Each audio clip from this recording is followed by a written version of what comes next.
Ishaan, a grade 9 student here at the American Embassy School, is passionate about understanding the wider community around him. As a kid, he questioned decisions that were said to be the norm of society. Fueled by, fueled by his love for public speaking, he aims to convey the problems society faces due to the norm it's created, and he hopes those listening will take away a more nuanced understanding of the world around them.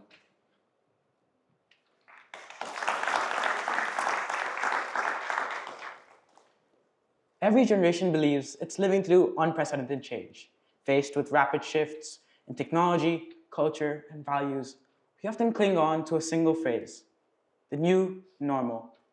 But this idea is not new. For decades, society has renamed periods of transitions to reassure itself that order will eventually return. What's different now is not the existence of change, but its speed.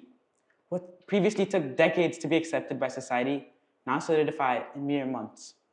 And by calling something the new norm, we give it a facade of stability and safety, as if change has reached its conclusion. Yet beneath the surface lies a world that refuses to slow down, a world constantly evolving and challenging our perception of stability, a world increasingly shaped by technology, where devices influence what we do, how we think, and even how we feel. And again, a norm is not defined by novelty or popularity. It is defined by the widespread acceptance and the absence of a debate. When a behavior becomes normal, it no longer needs to be justified or explained. It simply becomes a way of life. Constant availability, instant validation, and shrinking attention spans didn't just become the norm overnight. But over time, they slowly crept into our lives until opting out started to feel like the new abnormal. And when we stopped asking why, when we stopped asking the questions, these norms had the power to shape our routines, our relations, and even our values. And which generation knows it better than Gen Z itself? As a high schooler myself, I feel this shift as a central part of my life. For many of us, it's become normal to check our phones every few minutes, scroll through endless reels, and respond to notifications instantly. I know we all say we'll take that 10-minute break with our phone, and it soon turns out to be an hour. I remember a hectic day in ninth grade. I'd studied for a few hours and I couldn't wait to take a break. My first instinct was to reach out to my phone. Instead, I decided to spend some time with my grandmother. We had snacks, we played some cards, listened to some old Bollywood Hindi music, some which I didn't know the lyrics to. And we talked about the smallest things that felt significant at the time. I like to think I'm the better cards player, but a few short games have taught me otherwise. When finally I checked my phone that end of the day, I was met with a flood of new messages. None of them asked whether I was okay, but they questioned why I hadn't responded. In that moment, I realized something strange.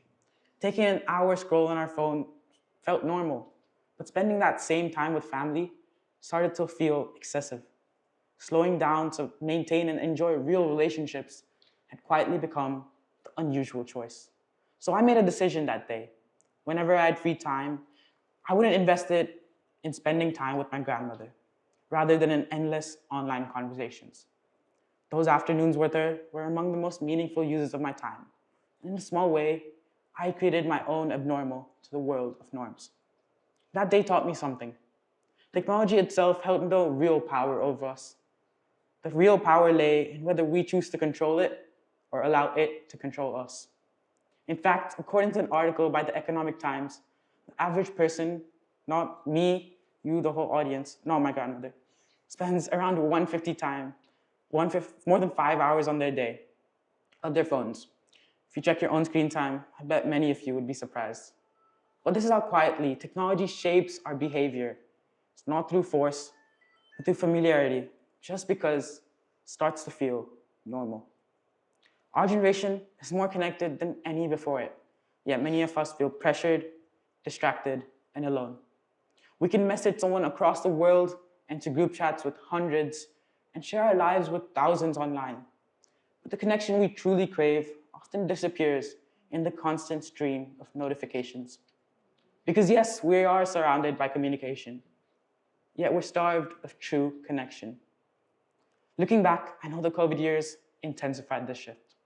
Homes were on lockdown, hospitals flooded, and daily life moved online. I remember sitting next to my computer for hours at an end, listening to a teacher through laptop speakers, while my classmates were seeing the small squares on my screen. My sister would sit next to me, earbuds in, while my father discussed work meetings in another room.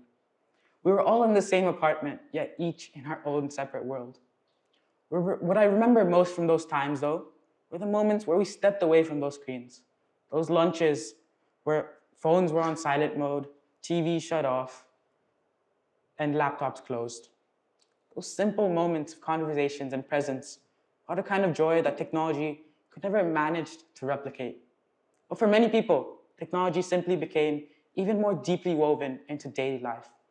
Devices followed us everywhere, during meals, while eating, before sleep, the list only continues. For younger generations growing up surrounded by screens, this constant presence had some very, very real consequences.